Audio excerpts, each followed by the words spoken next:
ተመልካቾቻችን አሁን የደረሰን ዜና አለ። ህዝባዊ ወያኔ ሓርነት ትግራይ በአፋር ክልል በሚገኘውና ሐራ መሬት ላይ በሰፈረው የትግራይ ታጣቂዎች ቡድን ላይ ጥቃት መክፈቱ ተገለጸ። በርካታ ቀበሌዎችን መቆጣጠሩን የሚገልጹ መረጃዎች እየወጡ ነው። የአፋር ክልል መንግስት 6 ቀበሌዎች በዋት ታጣቂዎች በወረራ መያዛቸውን የሚገልጽ መረጃ ይፋ ማድረጉም ተመልክቷል። አቶ ጌታቸው ረዳ በግል የማህበራዊ መድረክ ገጻቸው ላይ የህወሓት ታጣቂዎች ጥቃት መክፈታቸውን በይፋ ገልጸዋል። የደረሱልን ጥሪ በሚመስል መልኩ ለአብይ አህመድ ሰራዊት እንደዚሁ ጥሪ ማድረጋቸውም ተመልክቷል። በአፋር ክልል ህወሓት ጥቃት ሰንዝሯል። የተለያዩ መረጃዎች እየወጡ ይገኛሉ። የአፋር ክልላዊ መንግስት ህወሓት በ6 መንደሮች ላይ ወረራ ፈጽሞብኛል ሲል ከሰሰ። በግፍ የታሰሩ አማራዎች በትናንትናው ዕለት ፍርድ ቤት ቀረቡ። እነ ዶክተር ቴዎድሮስ ኃይለማርያም የመከላከያ ምስክሮቻቸውን አቅርበው እንዲያሰሙ ተለዋጭ ቀጠሮ ተሰጥቷል። በእናቶ ዮሐንስ ቦያሌው መዝገብ ስር ያሉ 16 የሽብር ወንጀል ተከሳሾች ፍርድ ቤት ቀርበው ነበር።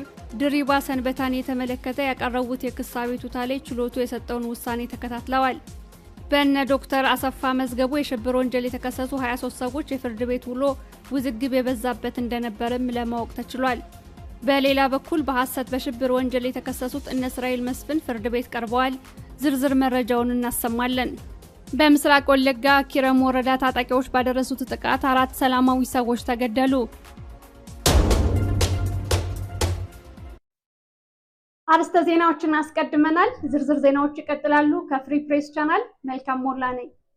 የአፋር ክልላዊ መንግስት ህወሓት በ6 መንደሮች ላይ ወረራ ፈጽሞብኛል ሲል ከሰሰ።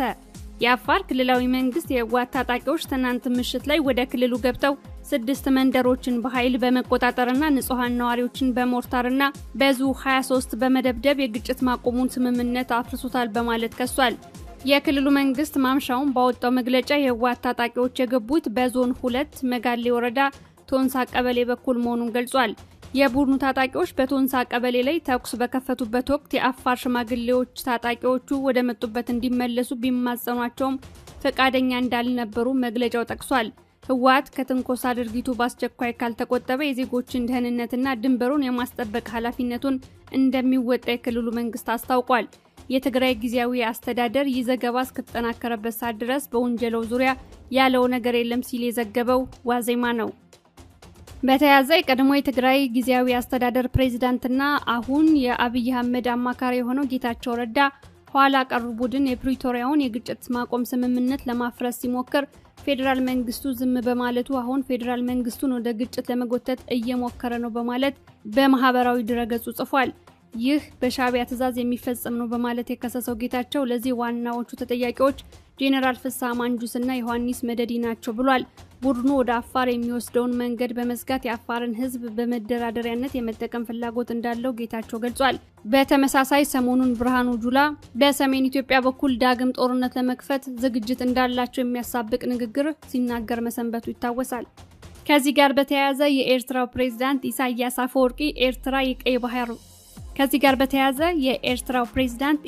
አፈወርቂ ኤርትራ የቀይ ባህር ወሰኗን በራሷ አቅም መጠበቅ እንደምትችል ከግብጽ ጣቢያ ጋር ባደረገው ቃለ ምልልስ ተናግሯል። የቀይ ባህር አዋሳኝ ሀገራት የባህር መስመሩን ደህንነት ማስጠበቅ እንዳለባቸውም ፕሬዝዳንቱ ተናግሯል።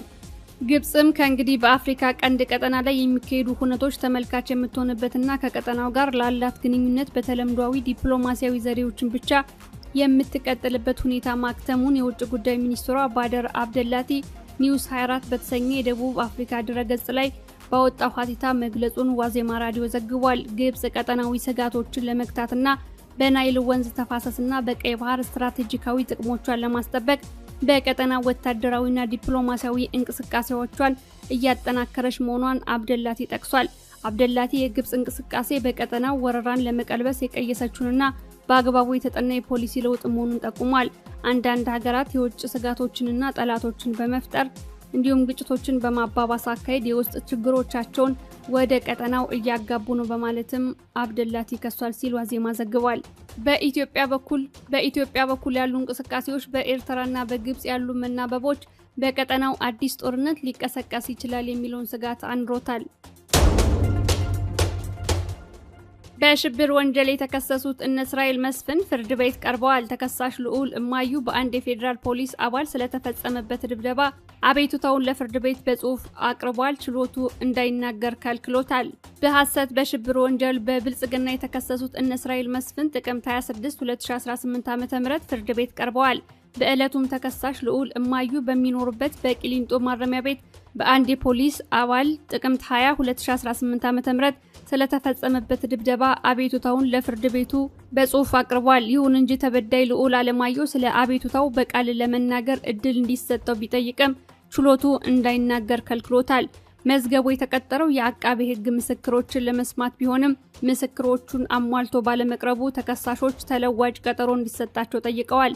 በዚህ መሰረት አቃቤ ሕግ ምስክሮቹን አሟልቶ በመቅረብ ለታህሳስ 13 2018 ዓ.ም እንዲያስመሰክር ቀጠሮ ተሰጥቷል።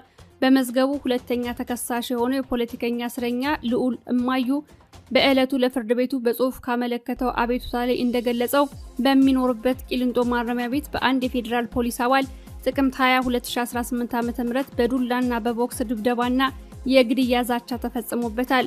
በጥቃቱም አካላዊና የስነ ልቦናዊ ጉዳት የደረሰበት ስለመሆኑ ለችሎቱ አሳውቋል። ጥቅምት 25 2018 ዓ.ም በተጻፈ በዚሁ ደብዳቤውም ስለደረሰበት ድብደባ የኢትዮጵያ ሰብአዊ መብቶች ኮሚሽንና የቂሊንጦ ማረሚያ ቤት ኃላፊዎች ተገቢ ማጣራት እንዲያደርጉ ፍርድ ቤቱ ትዕዛዝ እንዲሰጥለት ነው የጠየቀው። የወንጀል ድርጊት የፈጸመው አባልም ተይዞ በሕግ ፊት ቀርቦ እንዲጠየቅለት ነው ተበዳዩ ያመለከተው። ልዑል ጥቅምት 21 2018 ዓ.ም በተጻፈ ማመልከቻውም ለቂሊንጦ ማረሚያ ቤት አስተዳደር የደረሰበትን ጥቃት አሳውቆ ፍትህ እንዲሰጠው መጠየቁም ተመላክቷል። የቂሊንጦ ማረሚያ ቤት በተለይም ከነሐሴ 2017 ዓ.ም ጀምሮ ከሕግ ውጭ በፌዴራል ፖሊስ እየተጠበቀ ነው። በሕግ እስረኞችና በቤተሰቦቻቸው ላይም ከማረሚያ ቤቱ አባላት ጋር በመሆን ሰብአዊነት የጎደለው ፍተሻ እያካሄዱ ነው። እስረኞች በሌሊት ይፈተሻሉ። በተለይም ጥቅምት 18 2018 ዓ.ም በእነ አቶ ዮሐንስ ቦያሌው መዝገብ ተከሳሾች እንዲሁም ከችሎቱም ጭምር ለቀረበው ጥያቄ ኢንስፔክተር ደሪባ ሰንበታ አምኖ ምላሽ መስጠቱ ታውቋል። ይኸውም ከፌዴራል ፖሊስ ጋር በፍተሻና በእጀባ አብረው እንዲሰሩ የቃል አቅጣጫ ከበላይ እንደተሰጣቸው ጠቅሶ በፌዴራል ፖሊስ ችግር ከተፈጠረ ማረሚያ ቤቱ ኃላፊነቱን ይወስዳል ማለቱ ይታወሳል። በእነ ዶክተር ወንዶሰን አሰፋ መዝገብ በሽብር ወንጀል የተከሰሱ 23 ሰዎች ጥቅምት 26 2018 ዓ.ም በፌዴራል ከፍተኛ ፍርድ ቤት የነበራቸው ውሎ ውዝግብ የሞላበት እንደነበር ተገልጿል። መዝገቡ የተቀጠረው አቃቤ ሕግ የተከሳሾቹን ስልክ እንዲጠልፍ ያደረኩት በፍርድ ቤት ትዕዛዝ ስለመሆኑ ደብዳቤ አመጣለሁ በማለት በጠየቀው መሰረት ምላሹን ለመጠባበቅ የተሰጠ ነበር። በዕለቱም አቃቤ ሕግ ለማ ቱጃር በተባለ መዝገብ የተከሳሾች ስልክ ቁጥር እንዲጠለፍ በሚል ከፍርድ ቤት ስለማስፈቀዱ የሚገልጽ ደብዳቤ ለፍርድ ቤቱ አስረክቧል። ይሁን እንጂ ተከሳሾችና ጠበቆቻቸው ካሁን ቀደም ጠፍቷል በተባለውና ይህን ተከትሎም የድምጽ ማስረጃ ባለመቅረቡ አንድ ሰው ነፃ የተለቀቀ መሆኑ እየታወቀ ጠፍቷል የተባለው የለማ መዝገብ እንደ አዲስ ተደራጅቶ ሊሆን ስለሚችል መዝገቡ ይቅረብልን በማለት መጠየቃቸው አቃቤ ሕግን ብቻ ሳይሆን ዳኞችንም ጭምር አላስደሰተም። ይህ የሆነው በሕግ ቋንቋ አገዛዙ የሄደበትን ማጭበርበር ስለሚገነዘቡ ነው ተብሏል። ፍርድ ቤቱ ግን በተለያየ መዝገብና ዝርዝር ስማቸው ስለመምጣቱ ከመግለጽ ያለፈ ጠበቆቹም ሆነ ተከሳሾችን ለማዳመጥ አልፈለገም። መታፈን የለብንም በማለት እጃቸውን ቢወጡም እንዳይናገሩ ከልክሏቸዋል። የህሊና እስረኞችና ጠበቆች የስልክ ጠለፋው የተፈቀደበት ደብዳቤ ኮፒ ተደርጎ እንዲሰጣቸው በመሃል ቢጠይቁም አቃቤ ሕግ በመዝገቡ የሌሉና ገና ያልተያዙ ሰዎች ስም ዝርዝር ስለተካተተበት ለሚስጥራዊነቱ ሲባል ሊሰጣቸው አይገባም በማለቱ አልተፈቀደም። በተለይም ጠበቃ ቤተ ማርያም አለማየሁን፣ ጠበቃ ሰለሞን ገዛኸኝን፣ ከህሊና እስረኞችም ጠበቃና የህግ ባለሙያ አለልኝ ምረቱ፣ ዶክተር ሲሳይ አውግቾና ጋዜጠኛ ዳዊት በጋሻው እንዳይናገሩ ሲከለከሉ ነበር። ዶክተር ሲሳይ በመሃል ገብቶ የጠፋ መዝገብ እንደ አዲስ ተደራጅቶ የመጣባቸው ስለመሆኑ በመጥቀስ ትክክል አለመሆኑን በመግለጽ ኮፒ እንዲሰጣቸው ጠይቋል። እኛና ጠበቆቻችን ልንደመጥ ይገባል በሚል ተቃውሞና ጉርምርምታ መሰማቱና መብዛቱን ተከትሎ በመሃል አጀንዳ ለማስቀየር የፈለጉ የሚመስሉ አቃቤ ሕግ ባህራን ይፍሩጃቸውን አውጥተው በእነ ሲሳይ መልካሙ ተሰድብ ያለው እነ ዮሐንስም የህዝብ ጠላቶች ብለውናል፣ ይህ ከእርሷ አይጠበቅም በማለት ለችሎቱ አመልክተዋል። ሲሳይ መልካሙ ውሸት ነው ሲል አስተባብሏል። ዮሐንስ ቦያሌው ደግሞ ለምናገረው ነገር ሙሉ ኃላፊነት ወስዳለው፣ አዎ አሁንም የህዝብ ጠላቶች ናችሁ ሲል ፈጣን ምላሽ ሰጥቷል። በችሎቱ ውስጥ የነበሩ የፖለቲካና የህሊና እስረኞችን በተመሳሳይ የአቃቢ ህግና የህዝብ ጠላትነትን በድምጽ አረጋገጡላቸው። በአካል ለመዳኘት የሚቸግረን ከሆነ በፕላዝማ ልናደርገው እንችላለን መባሉን ተከትሎም በአፈናው ቅር ከተሰኙ ተከሳሾች ዘንድም አድርጉት የሚል ምላሽ ተሰጥቷል። ጋዜጠኛ ዳዊት በጋሻው እጅ አውጥቶ እንድንናገር እድል ይሰጠን በማለቱ እጅ አውጥቶ ፍርድ ቤቱን መጠየቅ ረብሻ ነው ወይ? ሞት የሚያስፈርድ ክስ ነው ወይ? እኛን አታዳምጡንም ወይ? መዝገቡ ጠፍቷል፣ ለኛም እንድንናገር እድል ይሰጠን በሚል እጅ ማውጣት ችሎት መድፈር ነው ወይ በማለት የችሎቱን የአፈና አካሄድ ነቅፏል።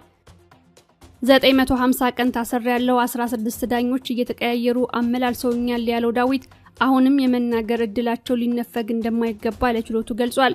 የአቃቢ ህግ ምስክር የብይን ቀጠሮን በተመለከተ ተከሳሾች 2 ዓመት ከ7 ወራት በላይ በግፍ ያለ ፍትህ የታሰሩ መሆኑን ተጠቅሶ አጭር ቀጠሮ እንዲሰጣቸው ቢጠይቁም ፍርድ ቤቱ ለህዳር 26 2018 ዓ.ም ቀጠሮ ሰጥቷል። በውዝግብ የተጀመረው ችሎቱም ውዝግብ በዝቶበት ከዋለ በኋላ ፍጻሜውን በውዝግብ ተጠናቋል። በእነ ዮሐንስ ቦያሌው መዝገብ በሐሰት የተከሰሱ 16 ተከሳሾች ፍርድ ቤት ቀርበው ቂሊንጦ ማረሚያ ቤትንና የጥበቃና የደህንነት ኃላፊው ኢንስፔክተር ድሪባ ሰንበታን በተመለከተ ባቀረቡት የክስ አቤቱታ ላይ ችሎቱ የሰጠውን ውሳኔ ተከታትለዋል። መዝገቡ የተቀጠረው ፍርድ ቤቱ ቀደም ሲል የሥራ አያያዝን በተመለከተ የቀረበለትን አቤቱታ መርምሮ ተገቢ ነው ያለውን ብይን እንዲሰጥ ነበር። ስለሆነም ያገዛዙ ፍርድ ቤት የሚከተለውን ብሏል። በተለይም በእነ አቶ ዮሐንስ ቦያሌው፣ በእነ አቶ ክርስቲያን ታደለ፣ በእነ ዶክተር ካሳ ተሻገር፣ በእነ መርጌታ በላይ አዳሙ፣ በእነ ዶክተር ወንዶሶን አሰፋና ሌሎችም ከኢንስፔክተር ድሪባና ከተቋሙ አንጻር ያቀረቧቸው አቤቱታዎች በአስቸኳይ ምላሽ እንዲሰጣቸው አዟል። ፌዴራል ፖሊስ እንዲያጣራ ከታዘዘው በተጨማሪ በአጭሩ ኢንስፔክተር ድሪባም ሆነ ማረሚያ ቤቱ የፍርድ ቤትና የሕክምና ትዕዛዝን እንዲያከብር፣ ሕክምና የሚያስፈልጋቸውን እስረኞች የቀጠሮ ጊዜ ሳይጠብቅ በአስቸኳይ እንዲያሳክማቸው፣ ከቤተሰብ ጥየቃና ከፍተሻ ጋር በተያያዘም ሁሉም ነገር ሰብአዊ ክብርን ያከበረ እንዲሆን፣ ካሁን በኋላም ጥቃቅን ነገሮች ሁሉ ወደ ፍርድ ቤት ከመምጣታቸው በፊት ማረሚያ ቤቱ መፍትሄ እንዲሰጥባቸው የሚሉ ውሳኔዎች ተሰጥተዋል። ውሳኔውን ተከትሎ አቶ ዮሐንስ ቦያሎ ፍርድ ቤቱ ከዚህ ቀደም ለማረሚያ ቤቱ የሰጠው ትዕዛዝ እንዲፈጸም ሲጠይቅ፣ አቶ ክርስቲያን ታደለ በበኩሉ አቤቱታ ካቀረብን በኋላ አሁንም የወንጀል ድርጊቱ እንደቀጠለ ነው ሲል ተናግሯል። በተለይም ፍተሻ ላይ የምትቀመጠው ሳጅን ብርቱካን አያኖ የተባለች አባል ሄዳችሁ ከዳኛ ፊት ከሳችሁናል አሉ። እስኪ ዳኞች ይምጡና ምግቡን ያስገቡላችሁ፣ ይምጡና ፍተሻውን ይስሩላችሁ፣ የትም ብትሄዱ ምንም አታመጡ፣ በሁሉም ቦታ ያለነው እኛው ነን በማለት ከቀደመው የቀጠለ የወንጀል ድርጊት እየፈጸመችብን ትገኛለች ሲል ክርስቲያን ታደለ አቤቱታ አቅርቧል። ከዚሁ ጋር በተያያዘም በማረሚያ ቤቶቹ እየተፈጸሙ ላሉ የህግ ጥሰቶችና የወንጀል ድርጊቶች ዋነኛ ተጠያቂው ኮሚሽነር ተክሎ የተባለ የፌዴራል ማረሚያ ቤቶች ኮሚሽን የጥበቃና